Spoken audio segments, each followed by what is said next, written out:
Do you like books that are so unrealistic that even Batman would say, "Come on, no human being can do that"? If so, this book is for you. Welcome to Literary Disasters, where I read awful books so you don't have to. Don't forget to like, comment, and subscribe, and recommend awful books that you have read so that I can spare others your misery. The book I will be judging today is Gods and Psychopaths by Lewis Park. I actually kind of like this book for some weird reason, but that does not mean that it is by any means a good book. Parts of it were very well written, while other parts felt like the author was just trying to hit a specific word count while proving how much he knows about a couple of things. In general, this book reads like it was written by a 14-year-old highly intelligent STEM student that gets bullied every day and doesn't know how anything in the real world actually works. But the more you read, the more you realize that you were wrong about the intelligence level of the author. It's more likely someone who reads entirely too many comic books and thinks that the average person is capable of being a superhero if they just try hard enough, and that vigilantes engage in crime on a near constant basis just for the thrill of being criminals. It's listed on Amazon as horror comedy, and I'm a big fan of Splatstick, but I found very little about this book comedic, nor does the book really fit into the horror genre. Maybe slasher, but I would call it more of a supernatural action novel. There are two main characters in this book. The psychopath, who is nameless but eventually is called Cain as a nickname, and the deity, who is called Little Dog because his real name is unpronounceable by humans and because he takes the form of a little dog. Psychopath is a common criminal who believes he is a vigilante for some reason, despite the fact that he makes a living by mugging people and committing home invasions. That just doesn't sound like a vigilante to me. Deity is just a jerk who likes to watch people die, so naturally the two of them team up. Oh, did I mention that Psychopath is also the most proficient killer on the planet? He commits somewhere north of 100 murders over 330 pages. Fiction novels have one main purpose. The reader should be able to connect with the main character on some level in order to get lost in their world. This is why so few books are written where the villain is the main character.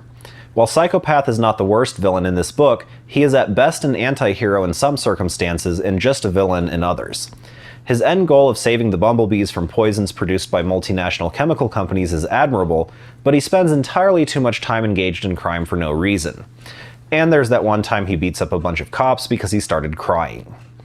When he finally goes after the multinational corporation, he does so in the least effective way possible. He murders a whole bunch of support employees. He doesn't go after the research and development team or production, but low-level sales, administration, marketing, cleaning, and PR staff, along with the chief of operations. If you want to cripple a company, going after janitors isn't the way to do it. Nobody that he killed was irreplaceable. The COO may have been important, but there are plenty of people capable of doing that job. This book has a very weak beginning. Psychopath spends his time trying to be an outcast and then terrorizing people for judging him. As far as I can tell, Psychopath has never had a job or any formal education or training, but is an avid reader and meditator. The character is a weird mix of someone to aspire to be, on some pages, and someone that very few people would ever want to interact with, on most pages. The most boring part of the book for me was the detailed lists that the author regularly provides. I don't need to know every flower in his garden. I don't need to know all of the food that he likes. And I definitely don't need to know every operating department that a cartel has. The second most boring part of the book is the weird porno scenes which end up just being creepy. Beginning with seductive cakes and vulgar pastries and moving on to slutty flowers, I began to question whether or not the author had ever engaged in consensual sexual activity. When Psychopath tries to coerce a prison guard whom he is holding hostage to have sex with him, I started getting worried. But it turned out okay, because Psychopath ends up getting shot 51 times instead. And survives. Because he slowed down his breathing.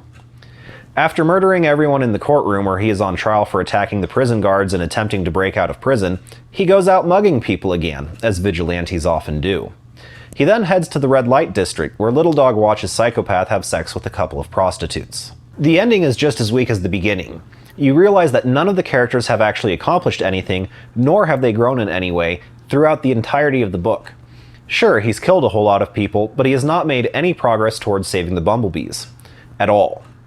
And he got captured by someone called Megalomaniac, who, in addition to being a cartel leader, runs the chemical company that Psychopath attacked. If you're trying to rope me into buying book 2 in this series, this isn't how you do it. I'm not interested. Nothing interesting happened in this book. I didn't hate this book, but I also didn't enjoy a lot of it. There is a sequel which I will be reading and probably making a video on.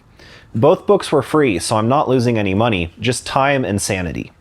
If you would like to read a good horror novel, I recommend The Door by Boris Bachik.